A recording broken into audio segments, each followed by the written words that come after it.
네, 안녕하세요. 모카 김한용입니다. 오늘 만나보는 차는 쉐보레 콜벳 C8 스팅레이입니다.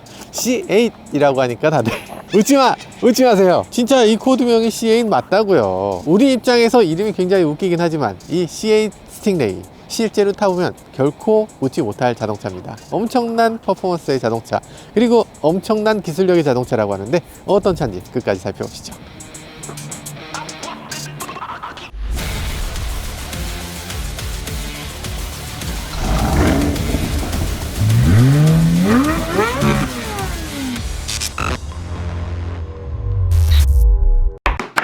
외관 이건 진짜 너무 멋지지 않습니까? 와, 세상에. 지금부터 한 3년 전에 처음 등장했는데 등장하고서 정말 많은 사람들이 깜짝 놀랐죠. 아니, 차가 이렇게까지 멋있을 수가 있어? 이게 콜벳이야? 라면서 정말 놀랬던 자동차입니다. 쉐보레 콜벳이란 자동차가 원래는 이런 차가 아니었죠. 콜벳은 원래는 이런 차입니다. 이런 차가 어떻게 이렇게 바뀔 수가 있어?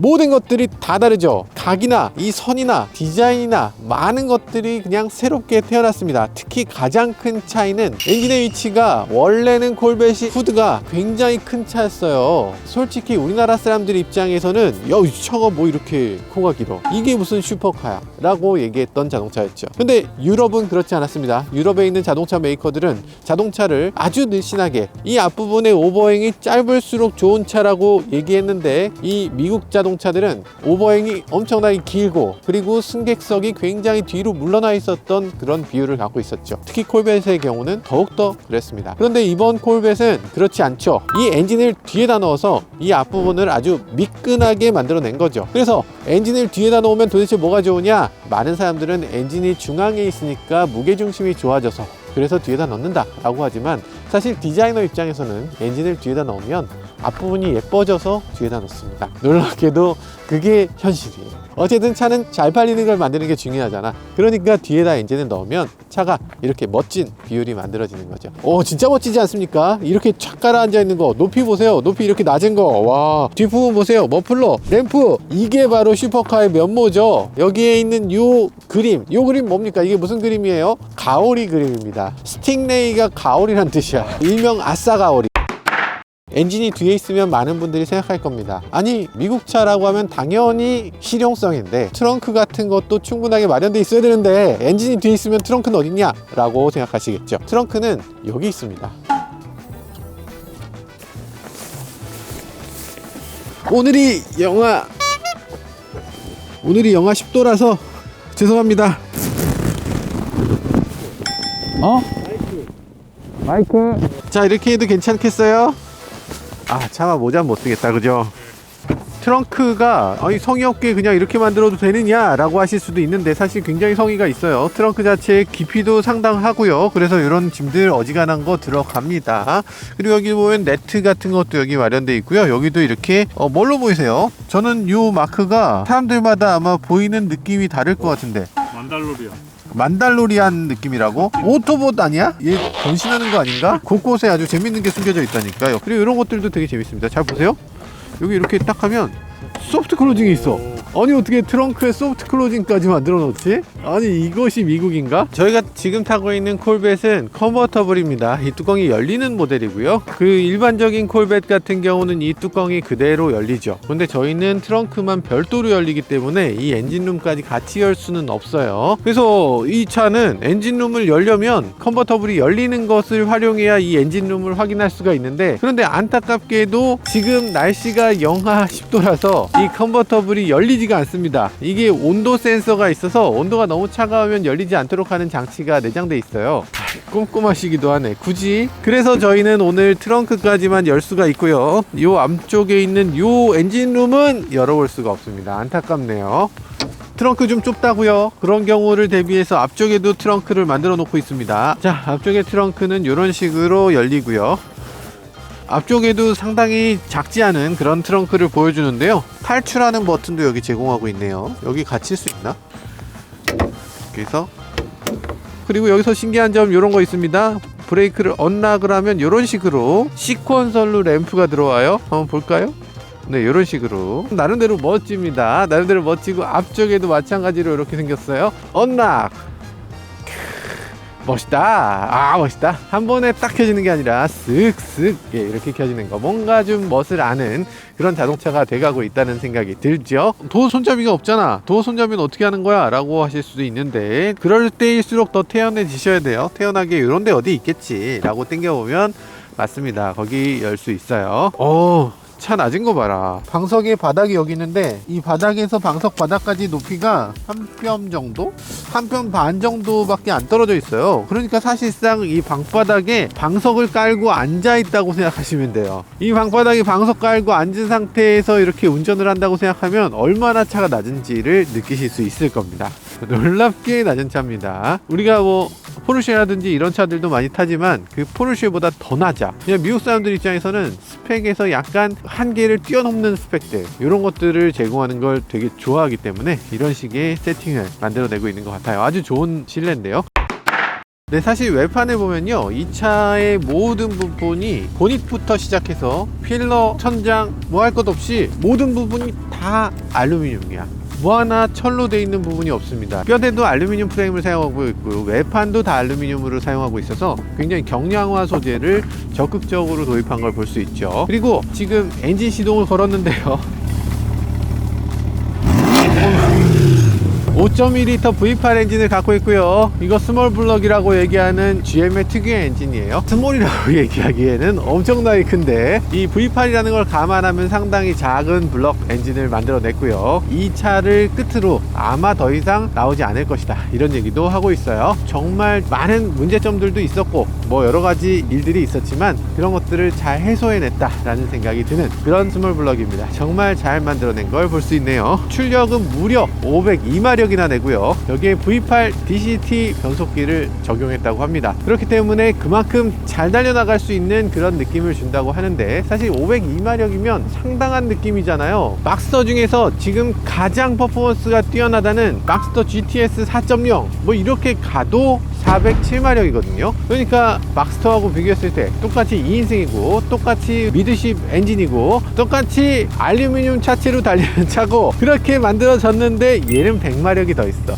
그러니까 훨씬 더 잘 달리겠네, 이런 생각이 들지만 뭐 그렇게까지 차이 나진 않고요. 이 차 같은 경우는 시속 100km까지 가속 시간이 2.9초라고 합니다. 실제로 될지는 잘 모르겠어요. 왜냐하면 어지간한 상황에서는 이 차를 론치 컨트롤을 제대로 할 수가 없습니다. 정말 운전을 잘하는 사람이 정말 세팅을 잘해야만 달릴 수 있는 그런 수치라고 할 수 있어요. 왜냐하면 풀인 구동이야, 미끄러워.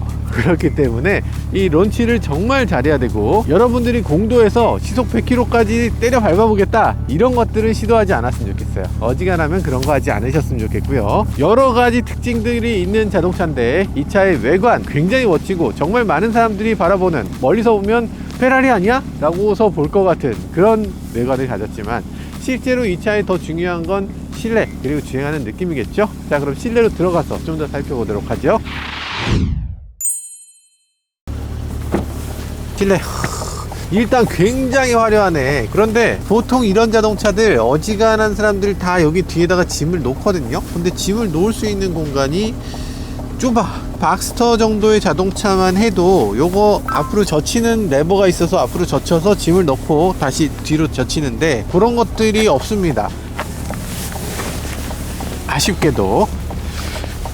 야, 실내로 들어오면 굉장히 좁은 실내를 보여주고요. 굉장히 작아요. 굉장히 작고, 이 양쪽에 있는 이 버튼들이나 이 센터 터널이 엄청 높기 때문에 이런 것들이 내 몸을 조이는 것 같은 그런 느낌이 들어요. 마치 레이스카에 탄 것 같은 느낌을 자아내고 있습니다. 특히 핸들 구성도 핸들이 네모입니다. 네모라서 완전히 레이스카 핸들 같은 느낌이 들고요. 이 윗부분이 넓죠. 아랫부분은 좁고요. 이 아래쪽으로 계기판이 정확하게 잘 보일 수 있도록, 핸들에 가려지지 않도록 이렇게 구성을 하고 있는 걸 볼 수 있어요. 이 차는 왼쪽의 사이드 미러는 짧고 오른쪽 사이드 미러는 깁니다. 양쪽이 서로 다른 길이를 갖고 있습니다. 굉장히 특이하죠? 이 레이스카 핸들처럼 생긴 요 핸들이 잡았을 때 요 아래쪽으로 이렇게 내려와서 스포크가 내 핸들을 잡는 내 손에 전혀 방해되지 않도록 하는 구성을 갖고 있는데, 아주 훌륭한 구성이라는 생각이 듭니다. 레이스카라면 모름지기 이래야죠. 콜벳의 이 V자형의 엠블럼을 뒤집어 놓은 것 같은 느낌이 들어서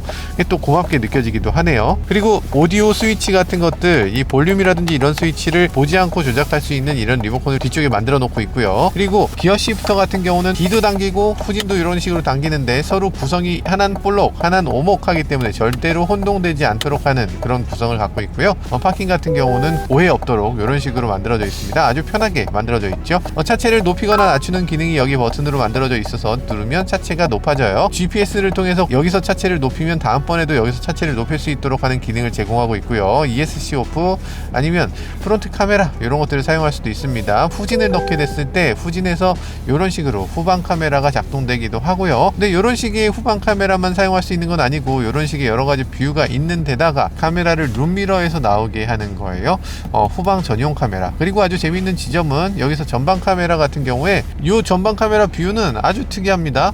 이 왼쪽 뷰, 오른쪽 뷰 각각의 카메라가 따로따로 있어요. 아주 독특한 그림의 전방 카메라예요. 이게 꼭 필요한가 싶은 생각이 살짝 들긴 하지만 어쨌든 골목 같은 데서 빠져나갈 때 이 골목 바깥쪽에서 차가 오가는 것도 볼 수 있도록 하는 그런 용도로 사용하면 좋을 것 같습니다. 그리고 여러 가지 버튼들이 이런 식으로 일렬로 나열되어 있는데요. 운전자와 조수석 사이 넘지 못할 4차원의 벽 같은 느낌이 들죠. 마치 아반떼 같잖아요. 아반떼에 있는 넘사벽은 사실 벽이 도대체 왜 존재하나 싶었는데 콜벳에 있는 넘사벽은 의미 있는 기능으로 사용됩니다. 뭐냐면 버튼을 이런 식으로 나열하는 자동차는 사실 이 콜벳 전에도 없었고 이 후에도 없습니다. 이 차가 유일해요. 사실 기능적으로 보면 굉장히 웃기는 일입니다. 기능적으로는 뭔가 묶어서 한 데다 놓는 게 마땅하죠. 근데 그런 것들과 아무 관계없이 공조장치, 통풍 시트 뭐 이런 것들 그냥 일렬로 그대로 나열했어요. 이 위쪽은 운전자석, 이 아래쪽은 조수석 쪽 이런 식으로 나열되어 있습니다. 좌우가 아니라 말이죠. 그런데 이런 식으로 정말 말도 안 되게 구성했는데 그래도 사람들은 좋아합니다. 일단 버튼들이 쭉 나열되어 있으니까 멋있게 보이기도 하고요. 차가 굉장히 늘씬해 보이는 효과도 있습니다. 이 운전석에 있는 사람이 마치 비행기 콕핏에 앉은 것처럼 나를 둘러싸고 버튼들이 감싸져 있네? 라고 생각하면서 이게 운전석에서 운전하는 맛이 난다. 내가 이 차를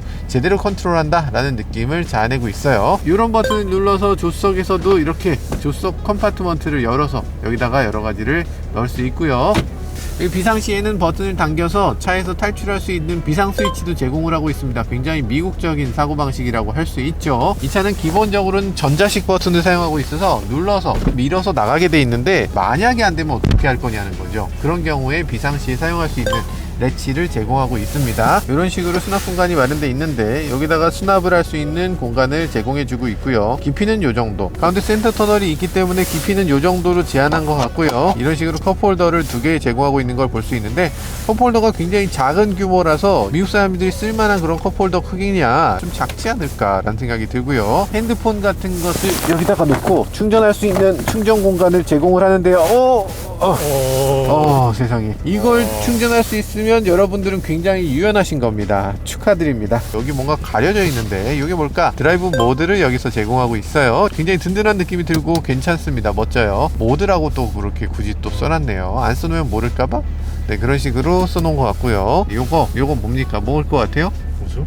미국 사람들은 차고가 다들 있기 때문에 이 차고의 문을 열고 닫는 스위치를 이렇게 만들어 넣을 수 있어요. 우리 회사에서도 차고 쓰고 있는데 여기다가 메모리 시켜 놓으면 이걸 이용해서 우리 회사 차고도 여닫을 수가 있게 돼요. 비상등 스위치라든지 이런 것들이 이 위쪽에 이렇게 자리 잡고 있습니다. 굉장히 작은 스위치이기 때문에 아마 조수석에 있는 사람들이나 이런 사람들 요 비상등이 어딨어? 라고 굉장히 어려워하실 수도 있는데 비상등이 어디 있는지 미리 알아두시는 게 좋겠죠? 버튼들이 굉장히 야기자기한 느낌이 들어서 미국적인 자동차라기에는 좀 유럽적인 느낌이 너무 많이 든다. 미국 차들은 굉장히 실용적이고 잘 작동되면 그만이야 라고 얘기하는 것들이 많은데 이 차는 그렇지 않습니다. 이 차는 굉장히 실용적인 걸 넘어서서 예술적인 영역으로 많이 들어가 있어요. 그래서 이런 것들을 보면 지금 대시보드 위쪽이 이렇게 스피커 위쪽으로 떠 있습니다. 이쪽도 떠 있어요. 굳이 있을 필요 없는 거잖아. 그런데 이렇게 멋있게 만들었다는 게 굉장히 독특하기도 합니다. 지금 미드십 스포츠카, 슈퍼 스포츠카 중에서는 아마 가장 합리적인 가격에 나온 자동차가 아닌가, 가성비의 자동차가 아닌가 하는 생각이 들어요.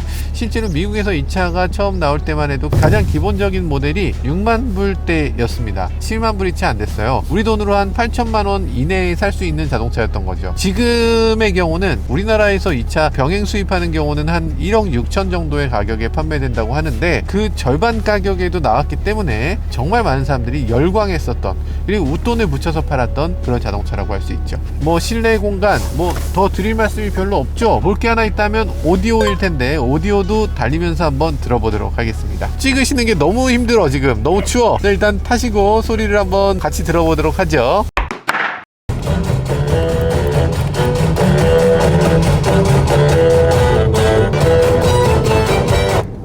네, 오디오 볼륨 같은 거 여기 전화 끊기 버튼 누르면 오디오 볼륨도 작아진다고 해요.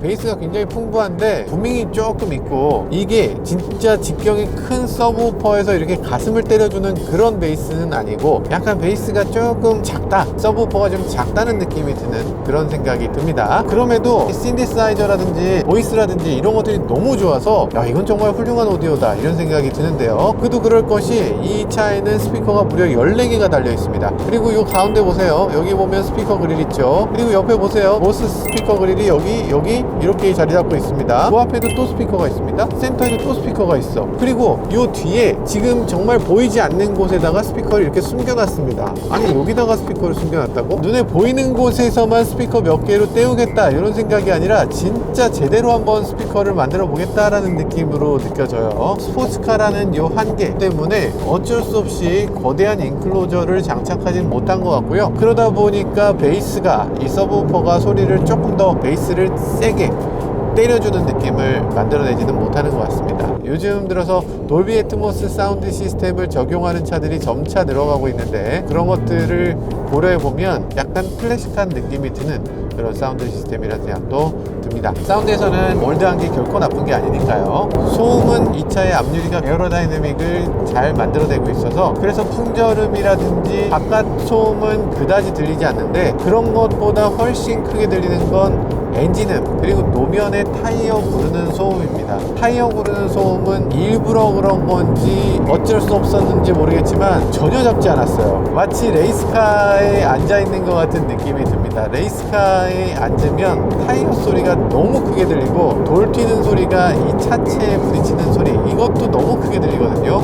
근데 그런 느낌처럼 어마어마하게 시끄럽네요. 지금 80km인데 말이죠. 몇 사람하고 대화가 쉽지 않을 정도로 노면 구르는 소리가 엄청납니다. 이 차를 타는 사람은 적어도 내가 출퇴근하는 곳이 레이스트랙이다 이렇게 믿고 있는 사람들만 이 차를 이용해서 출퇴근이 가능할 것 같아요. 모든 면에서 포르쉐라든지 독일 자동차들보다 조금 더 약을 먹었다. 사운드면 사운드, 성능이면 성능, 운전자의 스킬이면 스킬, 모든 면에서 포르쉐보다 조금씩 더 하드코어죠. 서로 어떤 것이 옳고 그르다의 문제가 아니라 각각의 특성이고, 그 특성을 잘 이해하는 것이 중요하다는 생각이 듭니다. 그 특성만 잘 이해한다면 더 다양한 차들을 더 즐겁게 바라볼 수 있을 것 같습니다.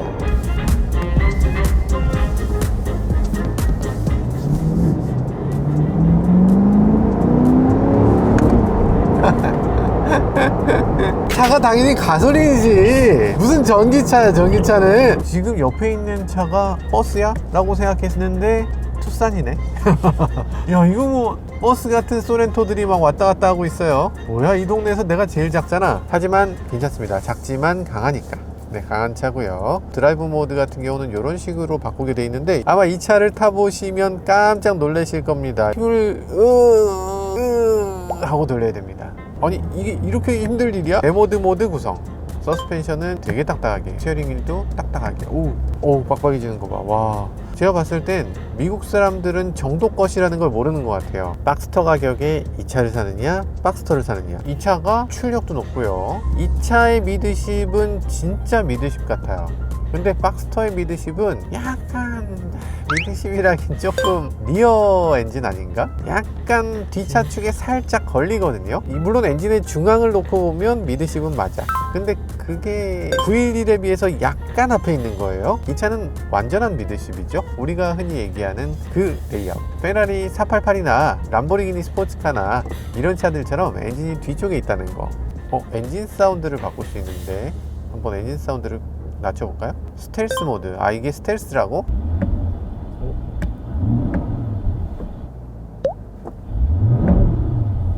많이 차이 났네. 약간 약간의 차인데 뭐 요거 가지고서 무슨 스텔스라고 얘기한다거나 뭐 그건 좀.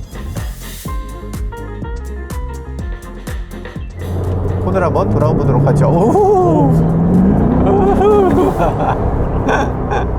야, 진짜 어이가 없다. 이렇게 핸들링이 허술할 수가 있나? 묘한 느낌이 드네요. 쉐보레 특유의 그 느낌이 있습니다. 근데 저는 이 느낌이 너무 좋더라고요. 쉐보레 까마로도 정말 좋아하는 자동차인데, 까마로를 타보면 고속에서 차가 직진을 못하는 느낌을 받아요. 푹 밟으면 뭐였지? 네, 이런 식으로 차가 직진을 못하는 느낌을 받습니다. 이게 이렇게 되는 것이 이 쉐보레의 특징이라고 할 수 있는데요, 용 트림을 하듯이 이렇게 흔들리면서 가요. 이걸 뭐라고 얘기하냐면 PC 테일링이라고 합니다. 이런 후륜구동 자동차, 고성능 자동차에서 가속 페달을 훅 밟으면 뒤가 물고기 꼬리 치듯이 뒤를 흔들게 된다, 그걸 가리켜서 PC 테일링이라고 해요. 자, 그래서 지금 PC 테일링 현상이 이 차에도 당연히 있고요. 당연히 이걸 바로잡기 위해서 약간 숙달된 운전 기술이 필요합니다. 그리고 이런 것들은 꼭 단점으로 바라볼 수는 없어요. 저는 까마로도 그렇고 이 차도 그렇고 뒤가 불안정하고 때때로는 위태로운 상황에 접할 수 있게 되는 거, 그래서 운전자의 개입을 적극적으로 해야 되는 자동차, 이런 자동차가 진정 재미있는 자동차라고 말할 수 있다 라는 생각이 들어요. BMW M2라든지 포르쉐 911이라든지 이런 차들을 타보면 서킷에서 기가 막힙니다. 정말 기록이 너무 잘 나오죠. 근데 그건 기록이 잘 나오는 거지 즐거움은 쉐보레의 반도 못 가는 것 같아요. 독일 사람들은 자동차를 교과서적으로 아무리 바보 같은 운전자라도 랩타임을 잘 낼 수 있도록 만들어 줄 것인가, 이것을 연구하는 사람들이고요. 미국의 스포츠카 메이커들은 이렇게 괴물 같은 물건을 던져줘도 인간이란 존재는 워낙 위대하기 때문에 이렇게 괴물 같은 자동차도 조련을 해내고 말 거야, 이런 야생마라도 결국엔 길들일 수 있을 거야 라는 생각으로 만들어진 게 미국식 슈퍼카입니다. 그래서 무서워. 짜릿짜릿하죠. 사실 생각해보면 이 짜릿짜릿함의 근원은 불안감에 있습니다. 차가 어느 정도는 불안해야 돼. 내가 잠깐이라도 딴 생각을 하고 있으면 차가 사고 날 수 있을 것 같아. 이런 느낌을 조금은 줘야 됩니다. 실제로는 그렇지 않더라도 말이죠. 그런 것들을 잘하는 메이커가 이태리 메이커나 미국 메이커들인데, 페라리는 정말 불안불안한 그런 스릴을 느끼게끔 하죠. 반면에 람보르기니는 차가 밋밋합니다. 재미가 없어요. 사륜구동이다 보니까 차의 컨트롤도 너무나 쉽고, 그래서 람보르기니보다는 페라리를 더욱더 많은 사람들이 스릴 넘치는 머신으로 생각하는 것 같아요. 콜벳이라든지 페라리 같은 자동차는 그 존재 자체가 증명하는 바가 있습니다. 이 운전자는 일반적인 세단을 운전하던 사람이 넘어온 게 아니라 이 정도의 자동차를 운전할 수 있는 정도의 출중한 능력이 있는 드라이버야 라는 걸 이 차의 존재만으로 증명하고 있는 겁니다. 이 정도 차를 보면 차 좀 아는 사람, 이런 얘기를 할 수 있는 거죠. 주행 중간에 이런 것들도 있습니다. V8이라는 글씨가 써있죠. 여기서 제가 가속 페달에서 발을 떼볼게요. 이 V8이라고 쓰여있는 글씨가 초록색 V4로 바뀌게 됩니다. 가속 페달에서 발을 뗀다고 해서 V4가 되는 것도 아니고요. 약간 정속 주행을 하는 상황에서만 이렇게 V4로 바뀌게 되는데, 여기서 가속 페달을 더 밟고 가속을 하면 바로 V8으로 바뀌면서 이 엔진이 제 성능을 끌어내는 모습을 볼 수 있어요. 이 V4와 V8이 오가는 느낌은 거의 느껴지지 않습니다. 이게 써있으니까 알지, 써있지 않다면 실제로 오가는지를 알 수 없으실 거예요. 다만 다른 게 있다면 이 V8일 때의 사운드가 확실히 나 V8이 지금 깨어났어, 이런 느낌을 느끼게 해주는 면이 있네요. 이것도 이제 마지막排기통입니다. 마지막排기통이 될 것이냐, 요거에 대해서는 아직 잘 모르죠. 마지막이다 얘기하고서 또 나오고 이런 것들을 우리가 계속 보거든요. 포르쉐 같은 경우도 마지막 6기통 박스터다 이랬었는데, 뭐 GTS다 하면서 한번 또 나오고, 앞으로 터보 없는 911은 없다, 모든 911이 다 터보일 것이다 이러더니 또 자연흡기 911을 내놔요. 그래서 이런 것들을 생각해보면 지금 친환경적인 것에 대해서는 항상 얘기하던 것에 비해서 조금 조금씩 더딘 면이 있습니다. 항상 자동차 회사들 입장에서는 친환경으로 늦게 가면 좋기 때문에 계속 변명처럼, 심지어는 전기차 시대는 안 온다, 영원히 안 온다, 이런 주장을 하는 회사도 있어요. 예를 들어 토요타 같은 경우 그렇죠. 미래에도, 먼 미래에도 전기차는 30%밖에 안 되고 70%는 가솔린과 하이브리드와 수소차, 수소 전기차까지 70%를 차지할 거야, 이렇게 얘기하던데, 서울대생이 서울대는 별론 것 같아, 공부할 필요 없어, 이렇게 얘기하는 건 납득되죠. 발에서 꼴찌한 애들이 서울대는 아무 필요 없어, 이렇게 얘기하면 잠깐만, 제가 뭘 안다고. 아니, 토요타는 지금 전기차 팔아봤습니까? 참도 설득력 있겠다. 그걸 또 우리나라 언론들은 또 좋다고 또 받아 적더라고요. 객관적으로 좀 봐주면 좋겠어요.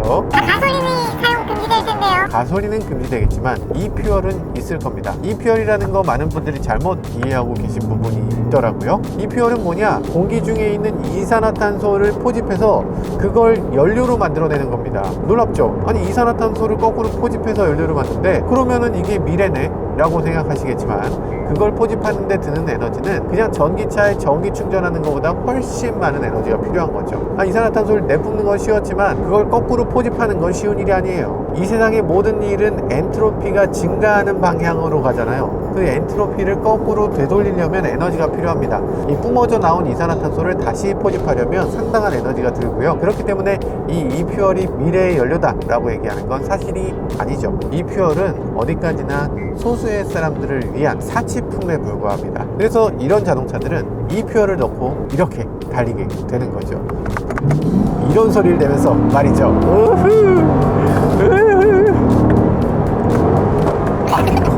아이고.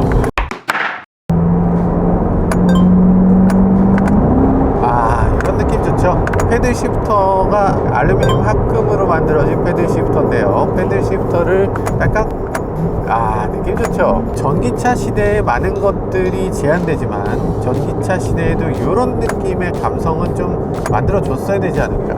근데 패들 시프터는 오른쪽 왼쪽 있는데 양쪽을 당겨서 중립을 만들어내는 기능은 없어요. 뭐지? 엔진 깨지나? 변속기 움직이는 게 엄청납니다. 굉장히 고 RPM까지 허용을 해주고 있고요. 사실 이 차의 외관을 보면 거의 페라리 같은 느낌이 들잖아요. 그런데 실제로 이 차의 RPM을 보면 5500rpm에서 옐로우 존이 시작하고 6500rpm부터 레드 존입니다. 레드존이 6500rpm이면 너무 낮은 거 아니냐? 아니, 여기까지 있는데 숫자가 7이라니. 저희 9000 정도 써 있어야 되는 거 아니에요? 지금 8단 DCT 변속기를 사용하고 있고요. 70km 정도에선 7단 이상이 들어가지 않는 걸 볼 수 있네요. 거의 한 85km, 90km 정도 되면 8단이 들어가기 시작하는 것 같습니다.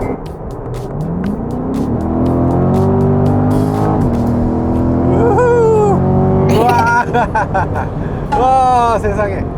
이야, 달리는 느낌이 굉장히 멋진 전통적인 스포츠카의 느낌이 나고요. 예전에 우리가 알던 그 스포츠카의 느낌이 드는데, 그럼에도 기능적으로는 꽤 젊게 잘 만들어져 있습니다. 예를 들면 헤드업 디스플레이 들어있고요. 서스펜션도 가변식 댐퍼를 사용하고 있고요. 그리고 디지털 계기판이 있잖아요. 디지털 계기판에서 확실히 이 RPM이라든지 이런 것들 번개같이 변속되는 거, 이거 제대로 보여주고 있고요. 그리고 카플레이도 지원합니다. 홈이라든지 이런 것들.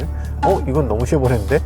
이거 완전 쉐보레네. 원모터스 코리아에서 저희가 이 시승차를 받았는데, 이 시승차를 한글화를 다 하셨어요. 그래서 이런 것들도 아주 훌륭하게 보이기도 하네요. 이 내비게이션이 헤드업 디스플레이에도 잘 나와요. 핸들은 굉장히 허술합니다. 내가 원하는 그대로 꺾이는 게 아니라 그래도 오른쪽으로 꺾으면 오른쪽으로 가네, 요 정도의 느낌이에요. 요 커브를 요 속도로 돌면 차가 미끄러질 게 분명하고, 그럼 당연히 드리프트를 해야지 라는 느낌이 드는 그런 핸들링 특성을 보여줍니다.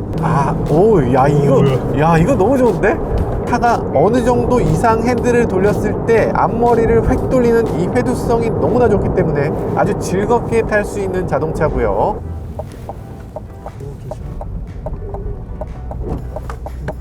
획획 돌아가요.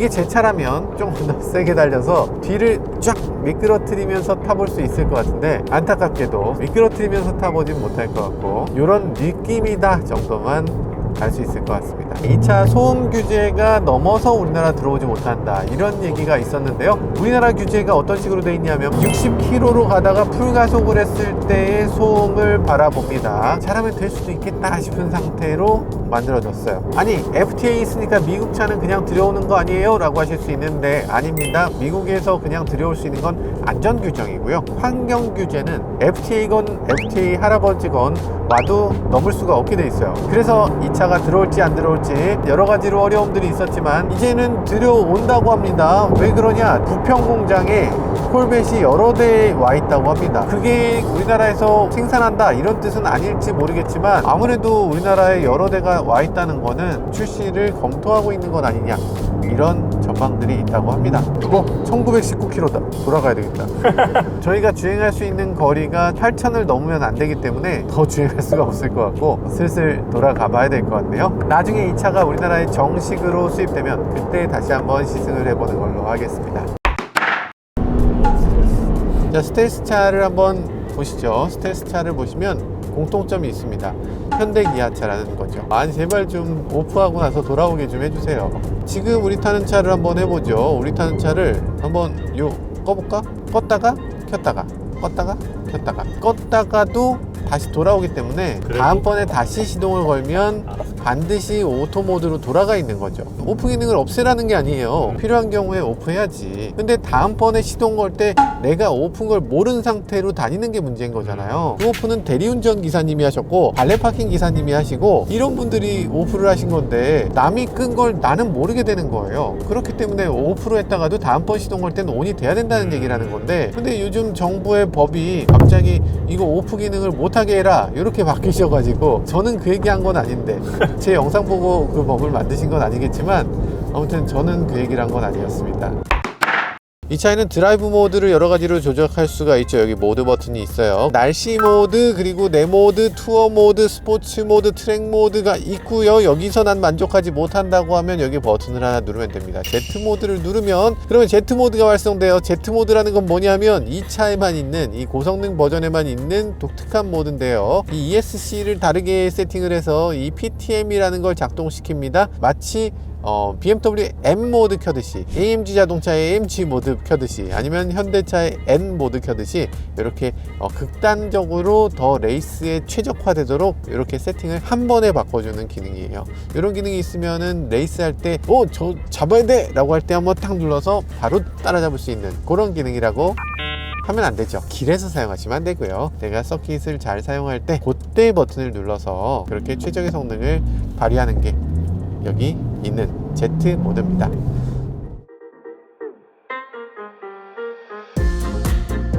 자, 오늘 이렇게 콜벳을 간단히 살펴봤는데요. 원 모터스 코리아라는 업체에서 이 차를 병행 수입을 했다고 해요. 그래서 저희가 간단히 시승을 해보게 됐는데, 이렇게 한글화된 것도 저희한테 또 보여주시기도 하셨고요. 나름 좋은 기회가 됐습니다. 미국에 가서 시승해야 되는 걸 우리나라에서 시승할 수 있게 됐으니까. 그런데 사실 시승을 제대로 해볼 수 있는 그런 여건은 잘 못했던 것 같아요. 이 차는 결국에는 병행 수입으로 파셔야 되는 물건이니까 저희가 함부로 타볼 수가 없었고, 그래서 시승이 조금 아쉽게 된 것 같은데, 그럼에도 이 차가 아주 독특한 재미있는 자동차라는 건 확실히 느낄 수 있는 시승이었던 것 같습니다. 우리가 그동안 수많은 독일 차들을 탔지만 독일 차들이 갖고 있는 성실함, 정직함, 랩타임을 줄이려는 그 정교함, 그런 것들에서 벗어나서 좀 더 과격하고 좀 더 자유로운 자동차로 이 콜벳은 잘 만들어졌다는 생각도 해보게 됐습니다. 미국적인 슈퍼카는 이렇게 다른 방향으로 가는구나 라는 것도 느낄 수 있는 시승이었네요. 네, 지금까지 저는 모카 김한용이었습니다. 감사합니다. 진짜 멋있네. 번호판을 쪼개서 붙였어? 이렇게 하래? 일단은 25번판을 앞에 붙였다고. 우리가 붙였어? 네. 절반을 쪼개래? 영상에 나와도 너무 창피하잖아. 죄송합니다. 제가 이런 분들하고 일하고 있어요. 이 무뚝뚝한 남자들, 이거는 못 본 채 해주시면 좋겠습니다.